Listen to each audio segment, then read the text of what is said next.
Hey everybody, welcome to the Sky Lounge, and this is Piggyskin Picks, where I pick the winners and losers of the upcoming NFL week. And in week number 4, boys and girls, 12 out of 15 in the pick'ems, 80%. Why 15? Because one game got postponed because of Kung Flu. That shit happens. Pittsburgh Steelers and Tennessee Titans, gone. So technically, we had a bye week last week. So 15 games. And this week, in week 5, we actually do have bye weeks for 2 teams, the Detroit Lions and the Green Bay Packers. So we're only going to have 15 games this week, albeit if Kung Flu decides to kick in and Corona-chan wants to get all up in that shit, we might have less games, but hopefully all 15 games can proceed. And we start off with Thursday Night Football, where the Tampa Bay Buccaneers will be taking on the Chicago Bears on Fox. And I'm going to say the Tampa Bay Buccaneers win, cover the spread at minus 3.5. And I am going to go ahead and say the under on this game at 44. Mainly because as inept as the Chicago Bears offense can be, and probably will be because of Matt Nagy at times, I still say that Chicago defense is still pretty damn good, and they are going to do everything they can to make Tom Brady's life as miserable as possible. But at the end of the day, I see the Buccaneers coming out of this alive. They have the better weapons on offense, and let's be honest, man, it's Tom Brady. It's prime time. He's going to get shit done. I know all you TB12 haters just love getting on the hate train, but it's like, well, he's still doing it big. Let's see what happens. But I think the Buccaneers are going to take a win on Thursday Night Football. So then we move on into Sunday.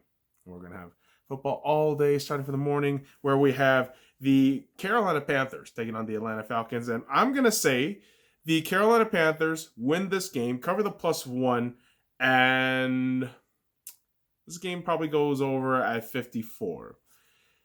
Let's be fair.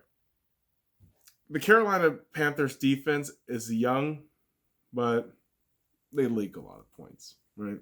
Yardage, passing, rushing. I mean, that's totally fair from the last 4 weeks. But this is the problem with the Atlanta Falcons. They are a losing franchise. That's all there is to it at this point. They have this toxic mentality in that fucking locker room of choking, of just super low self-esteem all around for every aspect of the team. And I don't think they recover from the last 4 weeks of miserable shooting themselves in the foot, which it's hilarious, don't get me wrong, but it's infuriating as just a neutral fan just watching great talent be wasted. Again, we should free Julio Jones from that shithole known as the Falcons. Who knows, Falcons fans? You might actually get some picks from him. So,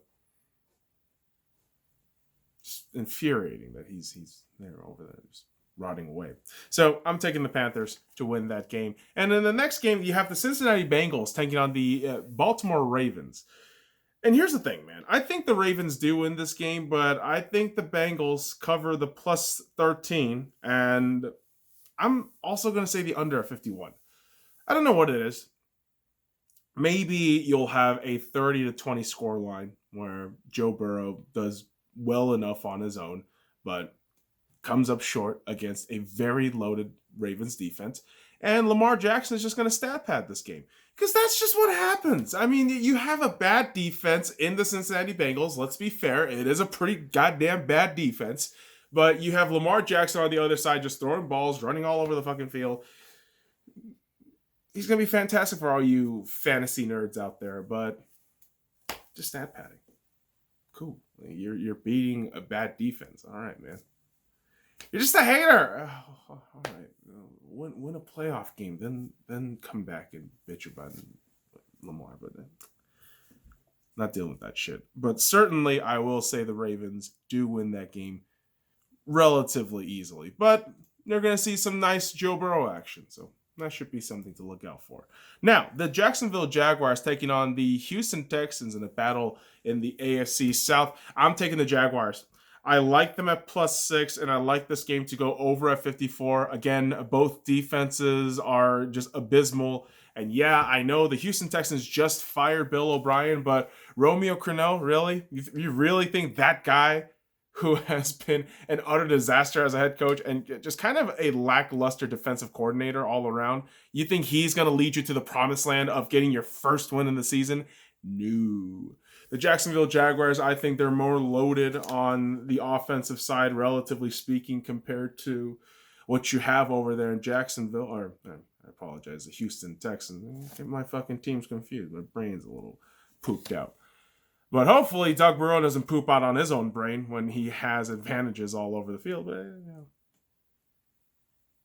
people in the desert wish for water, right? So we'll see how that goes. But I'm picking Jacksonville to take a win there against the Texans. Now, the Las Vegas Raiders will be taking on the Kansas City Chiefs. Yeah, no doubt about it. I think the Kansas City Chiefs will win this game, but Vegas, I believe, will cover the +13, which is so crazy. We have these wild spreads, but +13 for the Vegas Raiders, I think says a lot about what this team's potential can be. And I'm also going to say under at 56 because there are times and glimpses where Patrick Mahomes, I always do say he is the best quarterback in the league, but he has shown glimpses of weakness against pretty damn physical defenses. And I think the Raiders can bring it against Patrick Mahomes, but not all the way, because it is Patrick Mahomes, it is Andy Reid, and that just destructive offense all over the field. And I really do think the Vegas Raiders will go ahead and show on their offense that they're no scrubs, that they could put points on the board. And don't be surprised if the Raiders get to an early lead and then the Kansas City Chiefs just fight back in the third and fourth quarter to get an inevitable win. But Raiders being super undervalued here, I believe, at +13. So I'm taking the points on that with the Raiders and the Chiefs with the win. Now, the next game, we move on into the Denver Broncos taking on the New England Patriots. And, -11 for the Patriots actually sound like a pretty good number. And there's really no over and under from what I saw with the numbers that I had with sportsbookreview.com, but I didn't really bother to go to the fucking actual sportsbook. That's a 5-minute drive from my house. So lazy me. Yet we have this game where I think the Patriots are going to do damage. Now, we don't know if Cam is cleared to play with the whole Kung Flu shit, but the Broncos are a hospital ward. They're kind of like the San Francisco 49ers. Everyone's injured. Everyone's just kind of dead. I mean, not literally, but I don't see any way the Broncos winning this game. And I think we saw from last week, if it wasn't for Brian Hoyer's just really brain-dead mistakes all over on Monday Night Football against the Chiefs, I think the Belichick-led Patriots would have gotten at least a closer loss than that fucking butchering that they got on Monday Night Football. But I think in this game, you can definitely see the Patriots taking advantage of just kind of the missing holes all over Denver Broncos defense and certainly on offense to smother them from the defense. That's how that shit works, right? I mean, offense and defense, they go against each other. That's how that shit works, kids. Boom, surprise. But I'm taking the Patriots to win that game. So we move on into the next matchup where we have the Arizona Cardinals taking on the New York Jets. I like the Cardinals here at -7. I like the over at 46. And absolutely, the Cardinals should beat the shit out of the Jets in this game because the Jets are a dead franchise. There's nothing really positive to say about this team other than the fact that, Sam Darnold is a good quarterback and should be given to a real team to develop and cultivate because the Jets certainly have no interest in doing that shit. I mean, he's injured. He's out. You're going to bring in Joe Flacco. So what the hell's the point? You're obviously trying to fucking tank for Trevor Lawrence, which is utterly ridiculous because if Trevor had, if he had any sense a football context and how this franchise has historically destroyed quarterbacks, he would fucking deny that shit outright if he gets selected at number 1 overall. A la fucking Eli Manning, right? Or even John Elway back in the days with the Colts. So, yikes, Jets. Jesus Christ, just terrible. But the Cardinals, I mean, you showed a lot of great flair on the offensive side last week. Just the defense has to be something to get better at. And I think Joe Flacco isn't a world beater. So certainly you're going to have a good time on the defensive side. So I see a dominant Cardinals win in this game against Jets. Now, the Philadelphia Eagles taking on the Pittsburgh Steelers. Now, I think this game is definitely going to go on the over at 44. Pittsburgh Steelers at -7 seems good because this Philadelphia Eagles team is trash. They are trash. But they're division leaders at 1-2-1. That is a horrendous division of just mediocrity. And again, I've been saying this about the Eagles for quite some time. You have to fire Howie Roseman and Doug Peterson at one point or another in this season. Or after the season. I mean, it really doesn't matter if you make it to the postseason or not. Because if you're stuck with those guys, your team's not going to get any better. You're stuck in just this complacent, stagnant mentality of, oh, we can repeat again. Remember Super Bowl 52? Yeah, man. We had a great time, right? Like, you're settling, dude. You got to get better. But I look on the other side in Pittsburgh. I think, yeah, well, you're probably going to play really underwhelmingly, despite the bye week, technically bye week. But they have enough talent, the Pittsburgh Steelers, to get shit done, especially on defense. Oh my God. Studded defense. And whether it's Wentz or Jalen Hurts, it doesn't matter. I think that defense is going to wreck that shit apart on Philadelphia's offense. So I'm taking the Steelers to win that game. Now, the Buffalo Bills taking on the Tennessee Titans. And this game is, curiously enough, in question because there have been multiple Tennessee Titans players testing positive for Kung Flu. And that has kind of persisted all throughout the last 2 weeks, which is unfortunate, but we don't know if this game will go through all the way. But if it does, I would like to take the Buffalo Bills at +1.5, which is crazy from how they've been playing.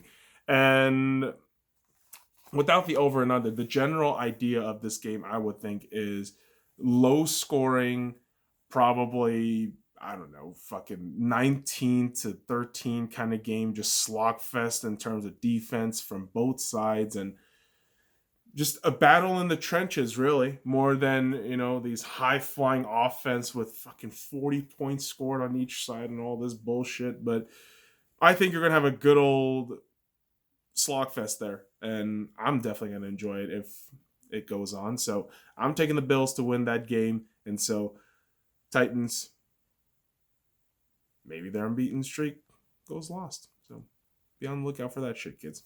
Remember, they're both unbeaten teams, the Bills and the Titans. So that's something to look out for too. So the Rams taking on the Washington Redskins, or the Washington football team, or the team with no name, or the DC shithole. I don't care what the fuck you call them, because they're going to lose. Now, here's the thing. I think the Redskins, whatever the fuck you call them, the Washington team, I don't know, what else should we call them? I want to call them just the team? That one team? Yeah, that one team, I think is going to cover at +7. Now, I like the total to be at under 45 here, mainly because the Rams' offense against a decent or adequate defense seems to falter a little bit. And as bad as the team is, defense has been pretty good. So I would say the Rams barely hang on, just the way they did against the Giants, which was very surprising. But I'm taking the Rams to win that game. pretty handily. And you might see maybe a run-up score with freaking Kyle Allen as the quarterback because Dwayne Haskins is out because he sucks. And yeah, doesn't really matter because the Rams are going to win. So, womp womp. Now, moving on into the next game where the Miami Dolphins will be taking on the San Francisco 49ers. I'm taking the Dolphins to win this game. Now, hear me out. Because I think the 49ers, with all their injuries, with all of their just lackluster quarterback play, isn't really primed to be in a position to win. Whereas I saw the Dolphins last week. Now, it could be on the mediocrity of how the Seahawks offense kind of played all around. But I saw really good Dolphins defense, even without Byron Jones. Xavier Howard's a stud. And Fitzmagic might just show up for a quarter or two. Maybe that's just enough. And so I would like to take the Dolphins here at +9 and under at 48.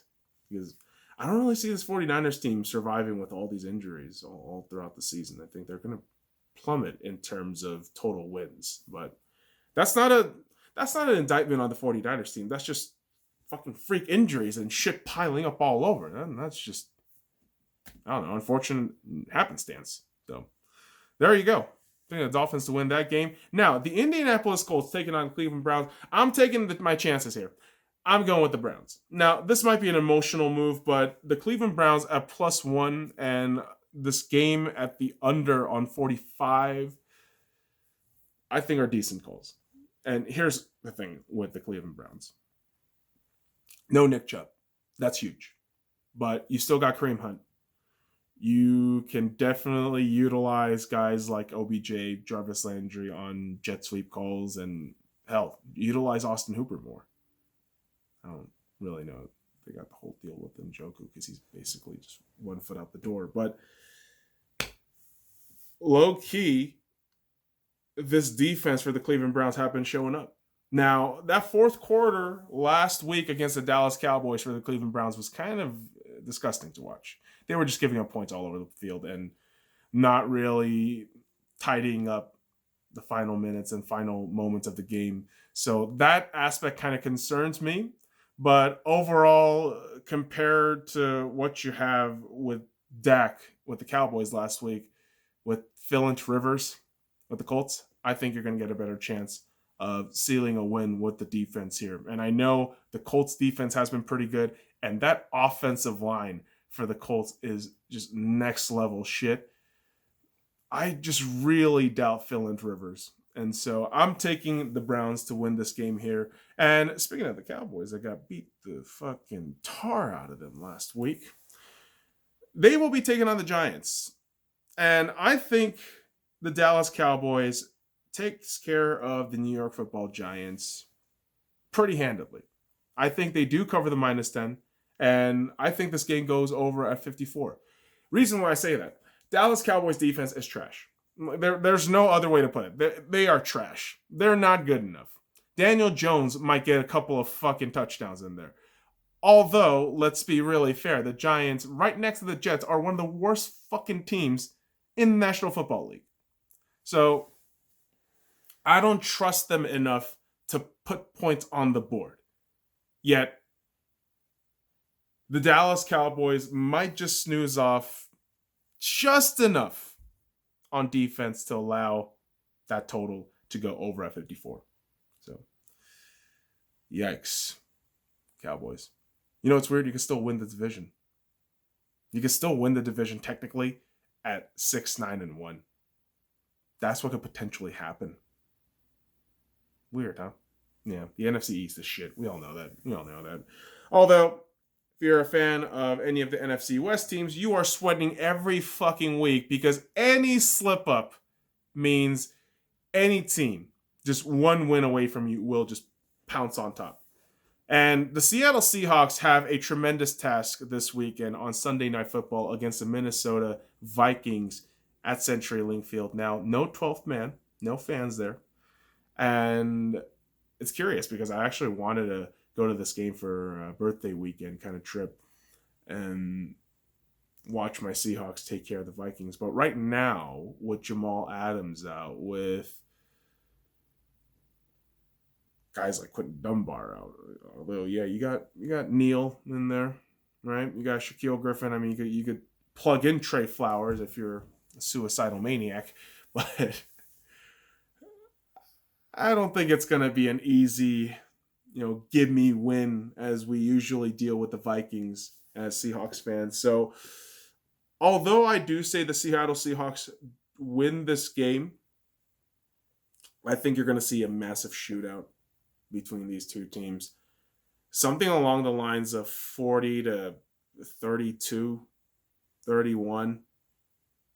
Because holy shit, the Seahawks defense is going to leak points all over. Mainly because of Dalvin Cook. Dirk Cousins might get, one or two late touchdowns there and probably over 300 yards because that's just what happens with the Seahawks defense now. But I don't really see the Minnesota Vikings winning in primetime. Let's be fair. They just don't do it, especially with Dirk Cousins. And for the Seahawks, it's just going to be up to Russell Wilson. Do some MVP magical shit and lead us into the light with all his magical touchdowns. So I'm taking the Seahawks to win that game. And finally, on Monday Night Football, you will have the LA Chargers taking on the New Orleans Saints down over there in the good old NOLA. And yeah, I would say the Saints win this game. But the Chargers, I think they cover the +8. And this game goes over 51 just because both defenses are probably going to leak points. Justin Herbert has been pretty damn good. And Drew Brees, for all intents and purposes, as much as you see the depreciation, he's still got the juice. So, although I do think the Saints win this game, I don't think the Chargers are going to fully embarrass themselves as they cover the spread. So that does it for week number 5. As again, boys and girls, there is a bye week for the Detroit Lions and the Green Bay Packers, but we have the winners according to what, me? According to myself. Let's read off the winners for each game here. So I got the Tampa Bay Buccaneers, the Carolina Panthers, the Baltimore Ravens, the Jacksonville Jaguars, the Kansas City Chiefs, New England Patriots, Arizona Cardinals, Pittsburgh Steelers, Buffalo Bills, Los Angeles Rams, Miami Dolphins, Cleveland Browns, Dallas Cowboys, Seattle Seahawks, and the New Orleans Saints. So that does it for me, boys and girls. Go ahead and follow me at the Sky Lounge and all the links in the description below. Like, comment, subscribe for more daily contents. Until next time, kids. Fuck off.